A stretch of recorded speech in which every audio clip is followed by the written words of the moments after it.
Have you ever noticed how sometimes the smartest person in the room can also be the most socially toxic? Oh, yeah, absolutely. This is a very real phenomenon. Right. Like you watch a debate or you read a viral thread and you realize the argument being made is undeniably brilliant, but it still just feels like digital poison. Yeah, we are completely obsessed with measuring, how fast an idea spreads, how many views it gets, its sheer The scale. virality of it all. Exactly, the virality. But Yeah. we completely lack the vocabulary to evaluate why a cleverly argued point can still be, well, incredibly damaging. And that is really the mission of today's deep dive.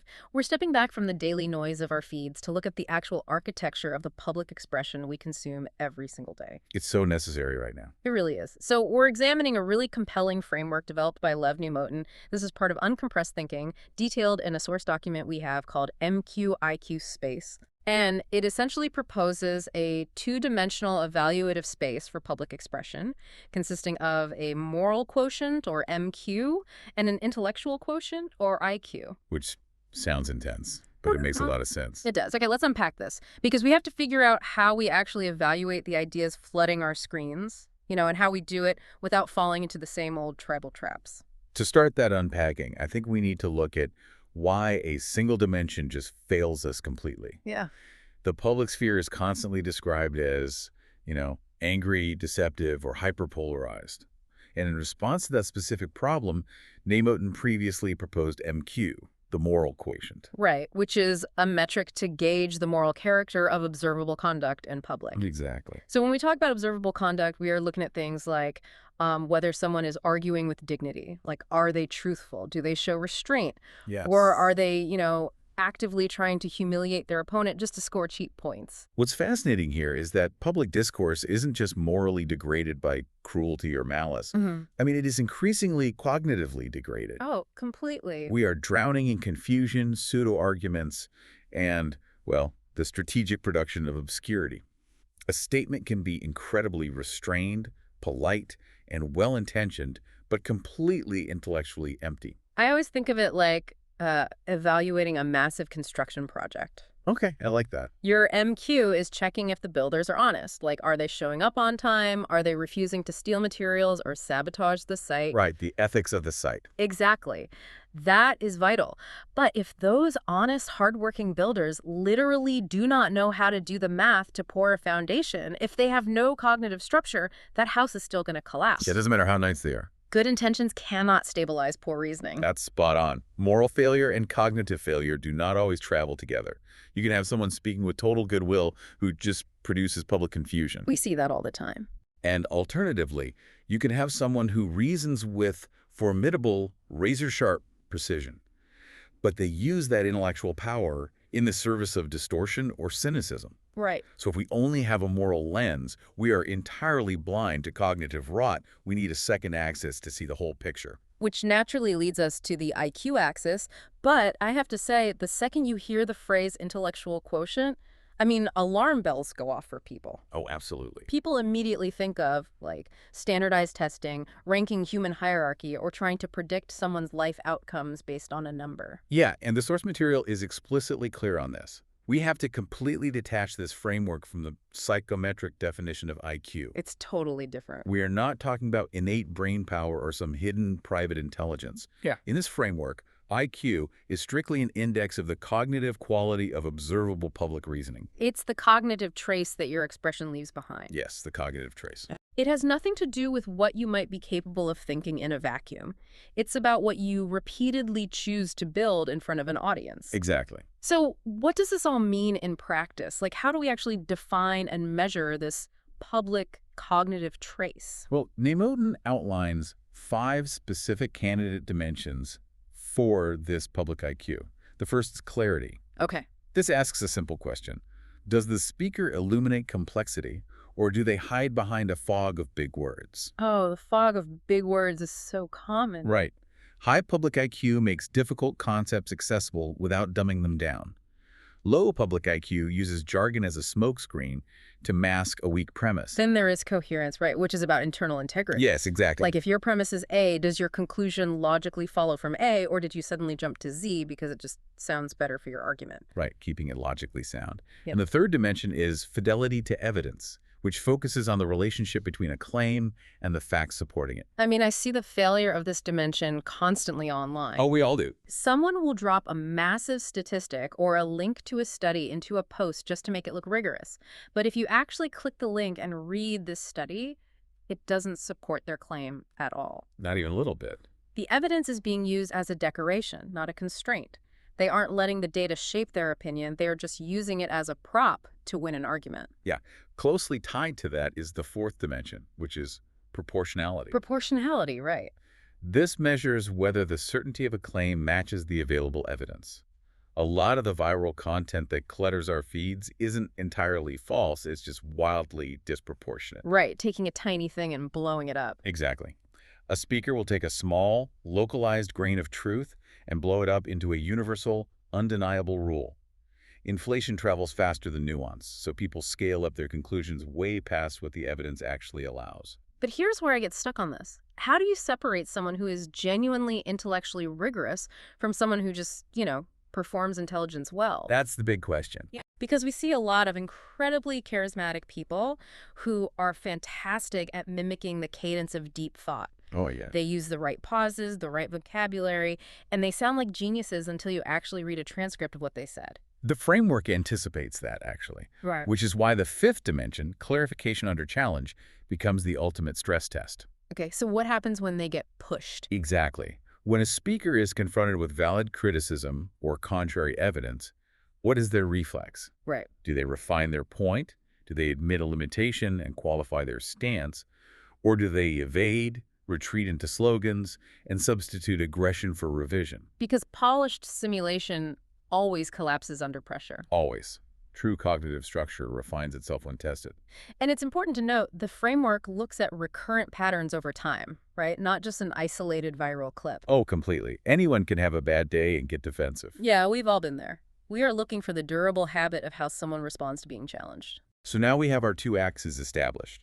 The vertical axis is MQ, tracking moral conduct like fairness, restraint, and truthfulness. And the horizontal axis is IQ, tracking cognitive structure through things like clarity, proportionality, and evidence. All right. Here's where it gets really interesting. When you map these two axes together, you generate a coordinate space with 4 distinct quadrants. Yes. And the moment you visualize this grid, the reality of our media environment suddenly snaps into sharp focus. It really does. Let's explore how these quadrants function, starting with high MQ and low IQ. Okay. This is expression that is morally constructive and well-intentioned, but cognitively weak. The speaker is entirely sincere. Right, they mean well. They aren't trying to hurt anyone or spread malice, but they rely on loose analogies, unverified rumors, and just shallow reasoning. I feel like we all know this quadrant intimately. Definitely. It is the well-meaning friend or relative sharing a lovely, inspirational, but totally fabricated quote on social media. Yeah, exactly that. Yeah. You don't want to condemn them as a bad person, their MQ is high, but their addition to the discourse is still causing cognitive confusion. Right. And then you have the inverse, which is low MQ and high IQ. Oh, boy. This is the quadrant of the manipulator. The expression here is cognitively highly structured, strategically deep, and incredibly articulate, but morally corrosive. Wait, let me push back on that a little bit. Sure. If these people are so intellectually brilliant and capable of such deep strategic thought, why would they risk their reputation on moral cruelty? Like, what is the strategic advantage of being in that low MQ space? Well, the strategic advantage is attention and dominance. Oh, right. Cruelty, humiliation, and tribal signaling capture audience attention much faster than calm analysis. That is unfortunately very true. The manipulator uses their high cognitive ability not to seek the truth, but to construct airtight, plausible-sounding justifications for their cruelty. That they use their intelligence to create plausible deniability. Exactly. They can launch a vicious attack, but phrase it with such rhetorical agility that if you call them out, they can just claim you didn't understand their nuanced point. And society is incredibly vulnerable to this specific quadrant. Highly vulnerable. We admire visible intelligence and rhetorical skills so much that we completely miss the moral damage that intelligence is causing. Yes. We praise the sharp, witty takedown. We applaud the clever debate strategy, even when it is explicitly being used to distort reality or humiliate an opponent. We allow cognitive sophistication to mask moral rot. We basically celebrate the weaponization of intellect. We really do. And that brings us to the third quadrant, low MQ and low IQ. This is expression degraded in both dimensions. The worst of both worlds. Right. It is careless with evidence, wildly inflated in its claims, and morally reckless. The confusion makes the cruelty easier to pull off, and the cruelty substitutes for the actual labor of critical thought. The source document characterizes this type of expression as socially polluting, right? Yes, socially polluting. It's basically the baseline toxicity we feel almost every time we log on to a major platform. Unfortunately. But we cannot forget the fourth quadrant, the constructive pole. That's high MQ and high IQ. A gold standard. Yeah. This is expression that takes both morality and intellect seriously.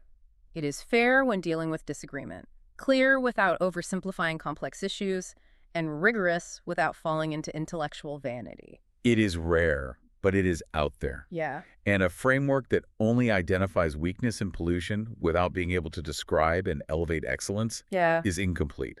We need a vocabulary for what good public expression actually looks like. So we have this beautifully mapped grid now. But how does reality actually map onto it? That's where things get revealing. Right, like if we plotted every viral post, every cable news pundit, every trending video essay, would the four quadrants be populated equally? Definitely not. Because the source dives into the conceptual distribution curves for this space, and it explains so much about why the internet feels the way it does. Yeah, think of the IQ distribution as a standard centered bell curve. Okay. If you look at the broad spectrum of public expression, most of it shows a moderate level of cognitive structure. People generally make some kind of sense, bound by our shared language and basic education. Right, the extremes are rare. Exactly. Yeah. There are fewer instances of absolute world-shifting brilliance at the high end, and fewer instances of total babbling incoherence at the low end.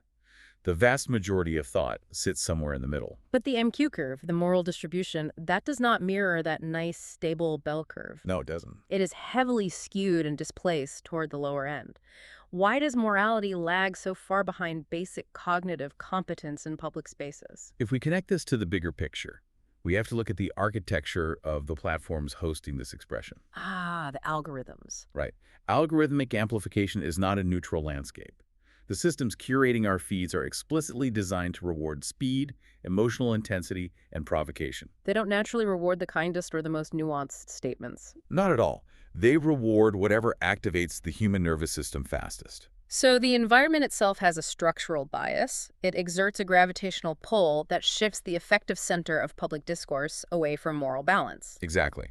And because of this algorithmic pressure, the MQ-IQ space is unevenly populated. You end up with a massive overrepresentation in a very specific region of the map, right? Yes.